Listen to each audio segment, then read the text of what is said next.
Salut tout le monde, aujourd'hui je vous emmène à la rencontre de l'élevage de Merzey et du sport-études Team Merzey Compétition avec Jean-Michel et Virginie Martineau. Allez, c'est parti!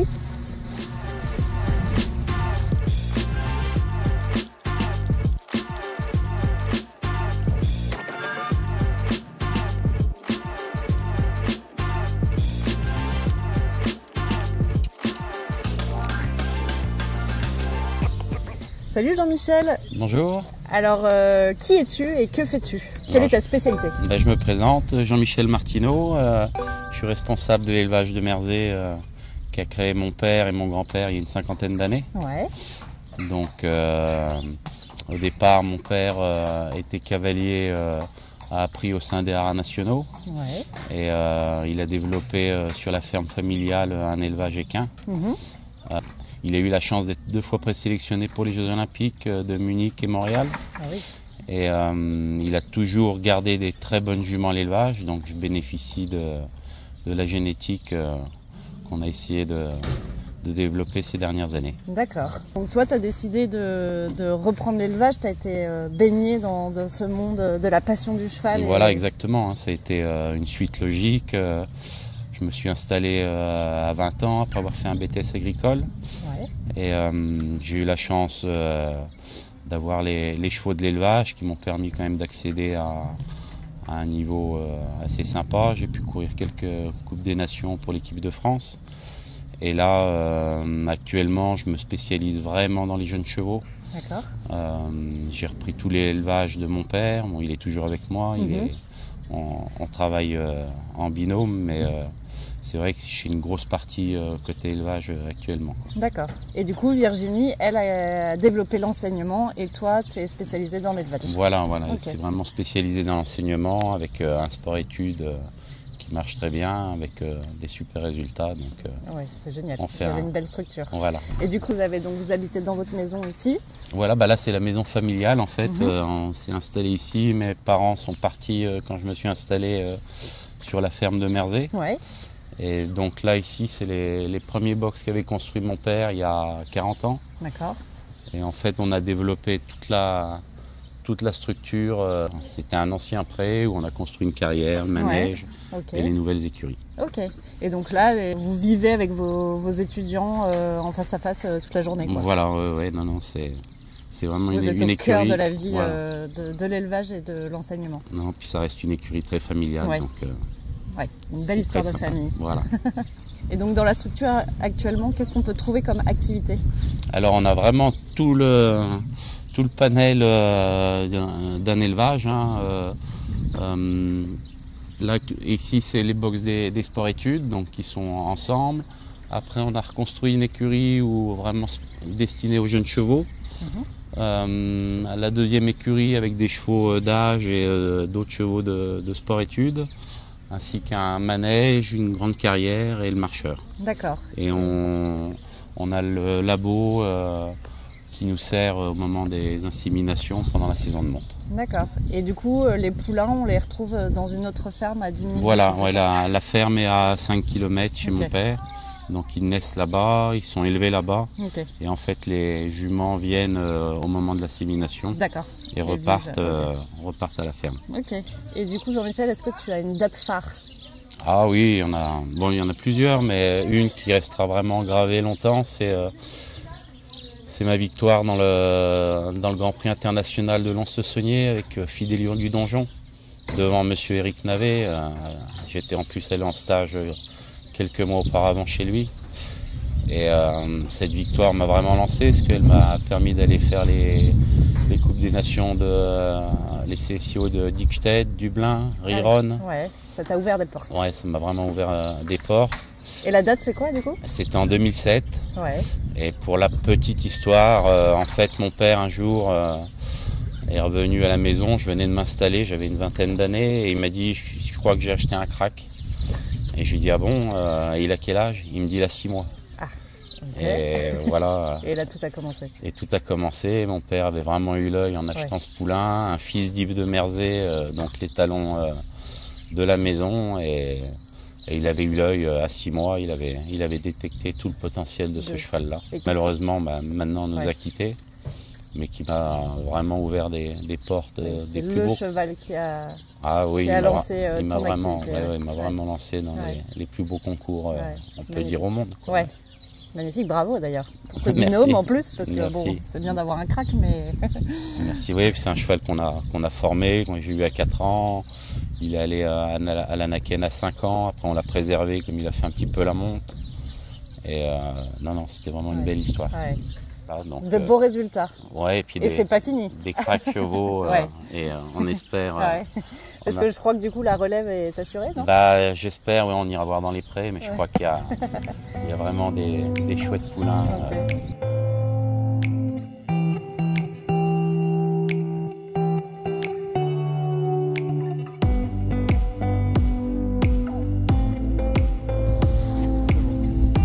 Donc là, Jean-Michel, on est où? Alors là, on est vraiment au cœur de l'élevage de Merzey, on est au milieu d'une dizaine d'hectares. On a la ferme de mon père qui est juste derrière. Donc c'est là où a lieu, où sont basées toutes les poulinières, les poulains. On peut voir, elle côtoie quelques vaches. Et on est en plein cœur du Charolais. Ah ouais, c'est magnifique. Hein. Ouais, puis on est bien là. On a la chance, on a une belle journée, il fait beau, des petites averses qui font pousser l'herbe. Et les poulinières sont avec nous. Voilà, donc là il y a toutes les poulinières qui sont gestantes, qui vont commencer les poulinages là ce mois-ci et tout le reste de l'année. Donc là actuellement on a qui comme poulinière? Alors là on a deux jeunes juments, une fille de Fidélio du Donjon avec une mère équine des Fontenilles. Et la jument grise également une jeune jument, une fils du trio avec une mère Yves de Merzey. Là on a une fille de Diamant de Sémilly, qui est intéressée par la nourriture. Voilà, donc celle-ci est pleine de notre étalon maison Olympos Merzey, un canane. Et donc celle-ci est pleine de Diego de Blondel. Et la grise est pleine du cheval de Denis Broyer, Quadriotam. D'accord, et donc c'est leur premier poulain? Voilà, ouais, ça va être leur premier poulain. Et alors aujourd'hui, il y a combien de chevaux qui composent ton élevage? Alors en fait, on a une grosse dizaine de poulinières, donc ça fait entre 8 et 10 naissances par année. Donc on les emmène la plupart jusqu'à 3 ans, on fait le débourrage, on va avoir l'occasion d'aller voir les pouliches de 2 ans là, qui ont été déjà bien manipulées. Donc je vous expliquerai tout ça dans cette partie de trait.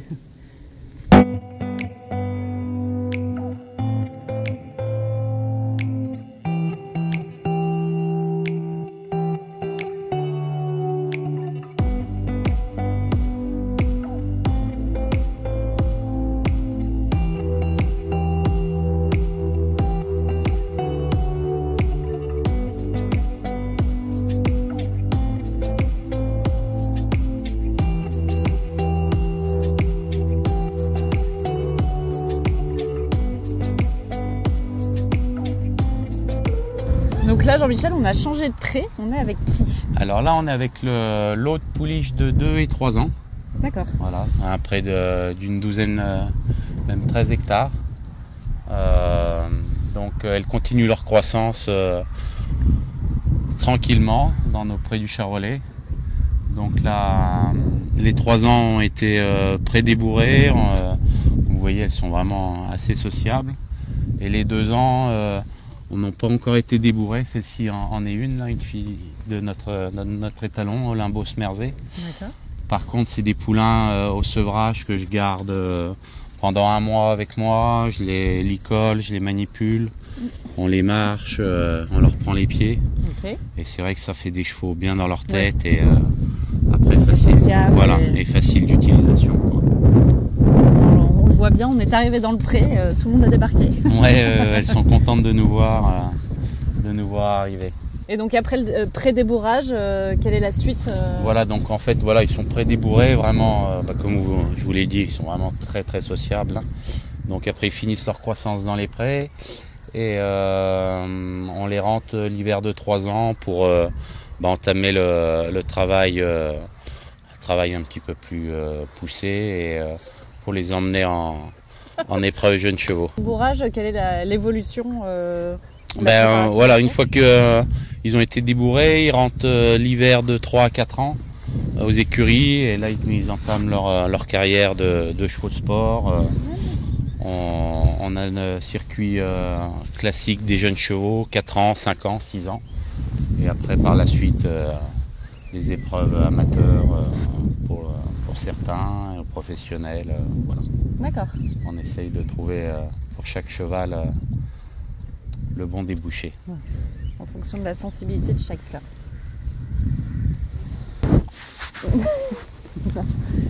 Donc aujourd'hui, Jean-Michel, tu es spécialisé dans la préparation des jeunes chevaux au CSO. Et comment tu vois l'évolution des chevaux au sein de ton élevage? Et toujours essayer de produire la qualité et continuer d'avoir des chevaux sociables et bien dans leur tête. Parce que ça c'est quand même quelque chose, je suis très attaché. Pouvoir venir dans les prés et que les poulains viennent nous voir tout de suite comme ça, c'est des moments de pur bonheur, quoi.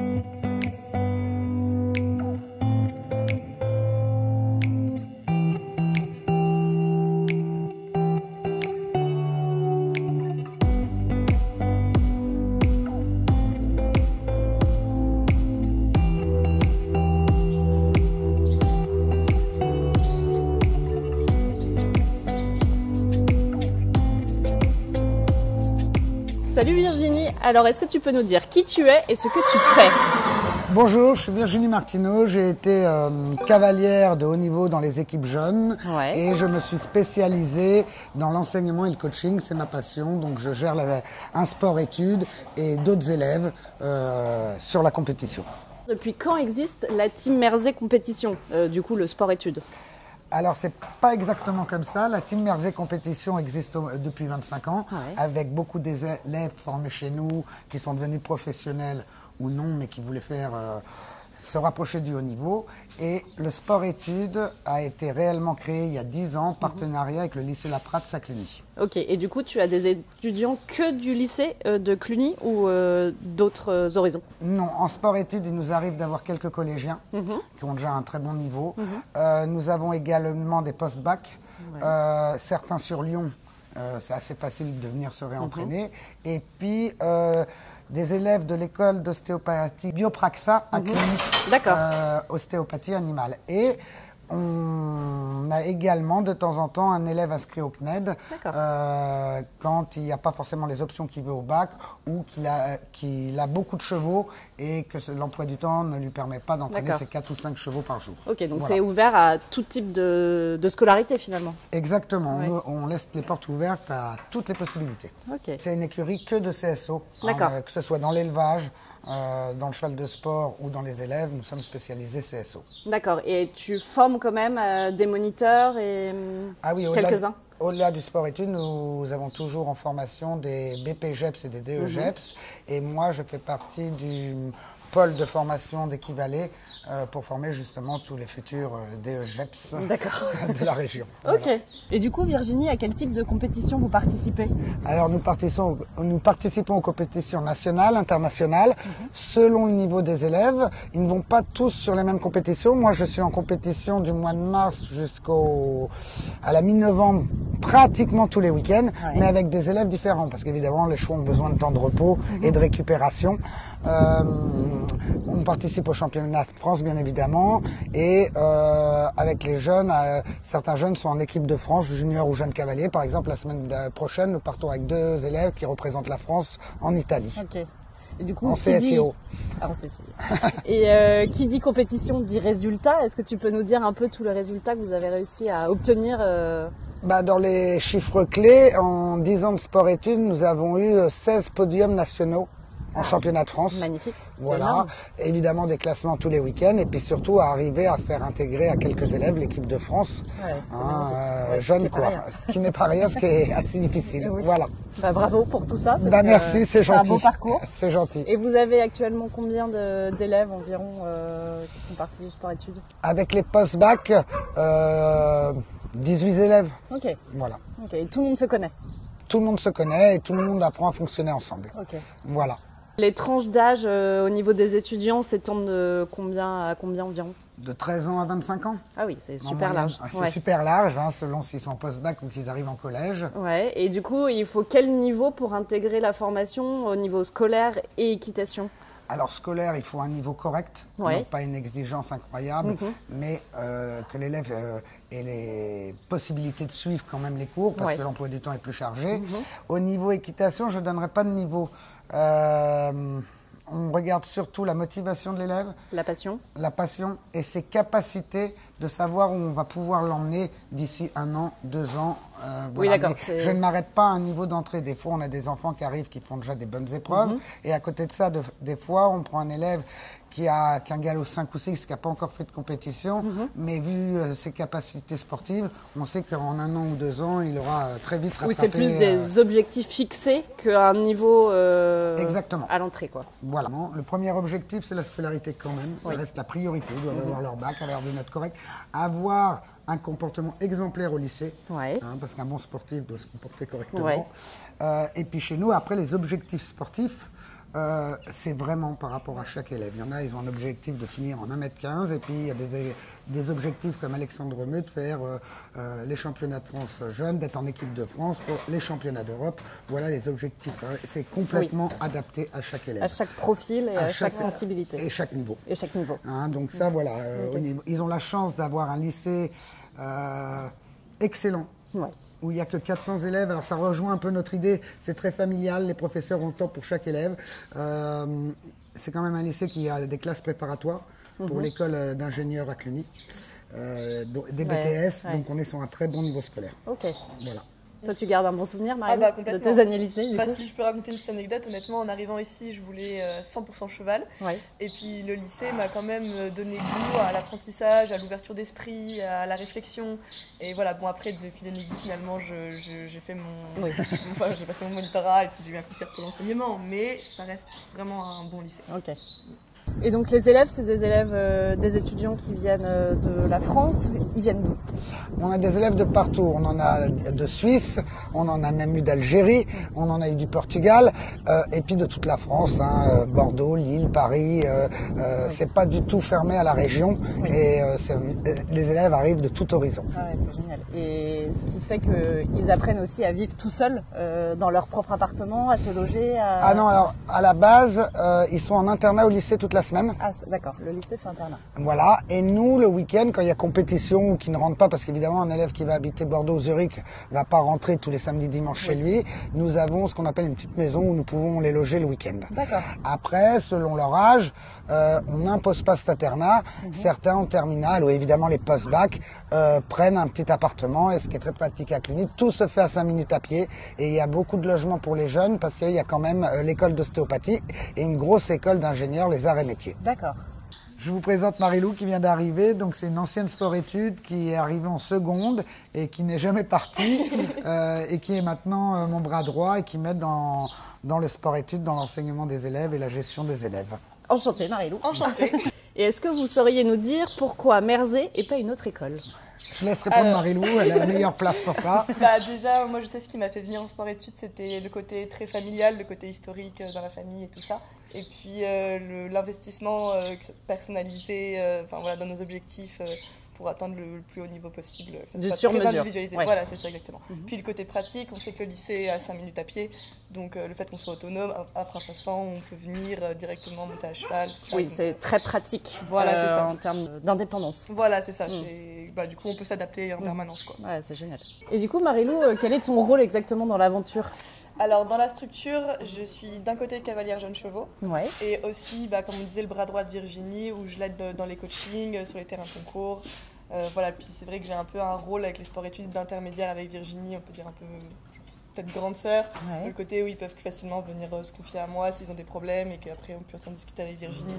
Quelque chose de un relationnel qui nous permet de bien communiquer ensemble, et je suis vraiment au quotidien avec eux.